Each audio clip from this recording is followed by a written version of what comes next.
Bismillahir Rahmanir Rahim wa sallallahu ala nabiyil karimi. Yan uwa jama'ar musulmi ba na arewa kawai ba ko hausawa a dukkanin jama'ar musulmi na Najeriya ba ma rena labari ko ba za mu yadda ba za mu karyata ko za mu ba a rena labari.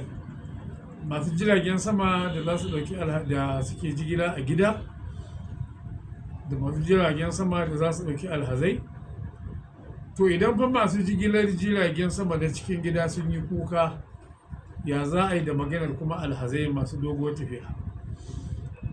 Yan uwa gwamnoni, yan uwa ministoci, yan uwa sanatoci da ref, da yan uwa yan siyasa wanda suke da hannu akan shugaban ƙasa, kada su bari a yi masa shigo ba zurfi ya watsar da maganar alhazai. Babu alhajin da zai ƙara koda naira ɗaya yanzu akan abin da ya biya tuntuni.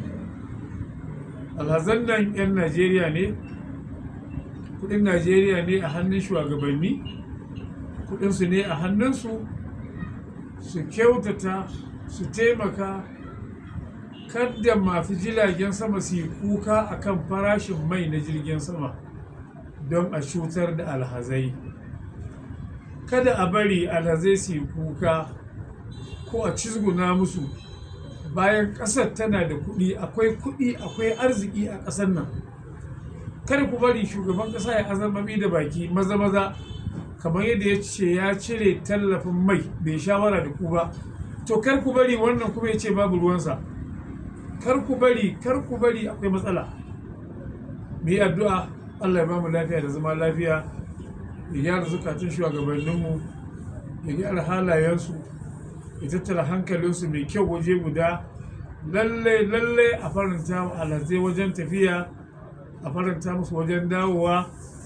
Ba laifin masu jiragen sama ba ne. Su masu jiragen sama kuɗi ya kamata gwamnati ta ɗebo ta ba su, kada su yi asara, saboda su yi aikin lafiya su gama lafiya. Farma sarkin musulmi ya haɗa kanmu waje ɗaya, izala da ɗariƙa da 'yan ba ruwanmu da kowa ya haɗa kan malamai a tafi aikin hajji lafiya, a yi aiki lafiya, a gama lafiya, a yi wa ƙasa addu'a.